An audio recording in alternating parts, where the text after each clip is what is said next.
ఒక్కసారి కొమ్మూరి గోల్డ్ కి కాల్ చేయండి. తాకట్లో ఉన్న మీ బంగారాన్ని విడిపించి మార్కెట్ ప్రైస్ కి వాళ్ళు కొనుక్కుని మిగతా డబ్బులు మీకు ఇచ్చేస్తారు. అందరికీ నమస్తే, వెల్కమ్ బ్యాక్ టు మనం టీవీ. నేను మీ రమ్య. ఈరోజు హైదరాబాద్ లో బంగారం ధరలు మళ్ళీ పెరుగుదల దిశగా అయితే కొనసాగుతున్నాయి. అంతర్జాతీయ మార్కెట్లో బులియన్ ధరల మార్పులు, డాలర్ మారకం విలువ మరియు పెట్టుబడిదారుల డిమాండ్ కారణంగా భారతదేశంలో బంగారం ధరలు ప్రభావితమవుతున్నాయి. ముఖ్యంగా చూసుకున్నట్లయితే హైదరాబాద్ వంటి నగరాలలో బంగారానికి అధిక డిమాండ్ ఉండడంతో రోజువారీ ధరల మార్పులను ప్రజలు ఆసక్తిగా గమనిస్తున్నారు. ఇక వివాహాలు, పండుగలు మరియు పెట్టుబడుల కోసం బంగారం కొనుగోలు చేసే వారికి ఈ సంఖ్య భారీగా ఉండటం వల్ల స్థానిక మార్కెట్లో కూడా బంగారం ధరలు వేగంగా మారుతూ ఉంటున్నాయి. ఇక ప్రస్తుతం హైదరాబాద్ మార్కెట్లో 24 క్యారెట్ బంగారం ధర గ్రామ్కి సుమారు 15,704 రూపాయలుగా నమోదైంది. ఇక అదే సమయంలో 22 క్యారెట్ల బంగారం ధర గ్రామ్కి 14,395గా ట్రేడ్ అవుతుంది.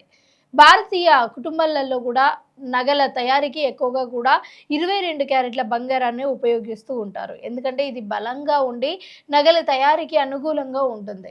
ఇక 24 క్యారెట్ల బంగారం మాత్రం అత్యంత స్వచ్ఛమైన రూపంతో ఉండడంతో పెట్టుబడుల కోసం మాత్రమే నాణాలు మరియు బార్ల రూపంలో ఎక్కువగా కూడా కొనుగోలు చేస్తూ ఉంటారు. ఈరోజు మరి బంగారం ధరల ఒకసారి చూసుకున్నట్లయితే 24 క్యారెట్ల బంగారం ధర 1 గ్రాముకి 15,704 రూపాయలుగా ఉంది.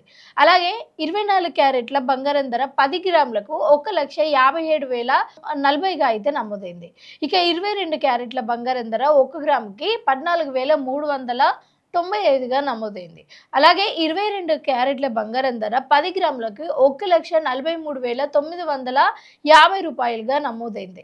ఇక 18 క్యారెట్ల బంగారం ధర 1 గ్రాముకి 11,778గా ట్రేడ్ అవుతుంది. అలాగే 18 క్యారెట్ల బంగారం ధర 10 గ్రాములకి 1,17,780గా నమోదైంది. ఇక ఈ ధరలు మార్కెట్ ఆధారిత అంచనా ధరలు మాత్రమే. జ్యువెలరీ షాప్ల ప్రకారం మేకింగ్ ఛార్జీలు, జిఎస్టీ మరియు డిజైన్ ఖర్చులు వల్ల కూడా ధరలలో కొంత అటు ఇటు మార్పులు ఉండొచ్చు. అయితే ఇటీవల కాలంలో బంగారం ధరలు పెరగడానికి ప్రధాన కారణాలలో ఒకటి ప్రపంచ ఆర్థిక పరిస్థితి. అమెరికా ఫెడరల్ రిజర్వ్ వడ్డీ రేట్లపై కూడా తీసుకునే నిర్ణయాలు, మధ్యప్రాచ్య దేశాలలో రాజకీయ ఉద్రిక్తతలు, అంతర్జాతీయ వాణిజ్య పరిస్థితులు వంటి అంశాలు బంగారం ధరపై నేరుగా ప్రభావం చూపుతున్నాయి. ఇక పెట్టుబడిదారులు సురక్షిత పెట్టుబడులను భావించే బంగారం వైపు మొగ్గు చూపుతూ ఉండటంతో డిమాండ్ మరింత పెరుగుతుంది. భారతదేశంలో బంగారం కేవలం ఆభరణం మాత్రమే కాదు, సంపదకు ప్రతీకగా కూడా భావిస్తారు. చాలా మంది తమ పొదుపులను బంగారంలోనే పెట్టుబడిగా ఉంచడం ఇష్టపడుతూ ఉంటారు.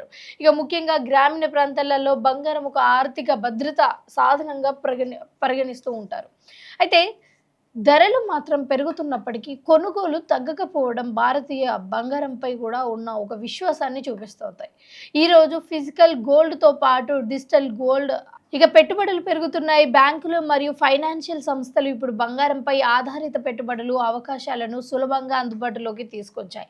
దీనివల్ల యువత కూడా బంగారాన్ని పెట్టుబడి సాధనంగా ఉపయోగించడం ప్రారంభించారు.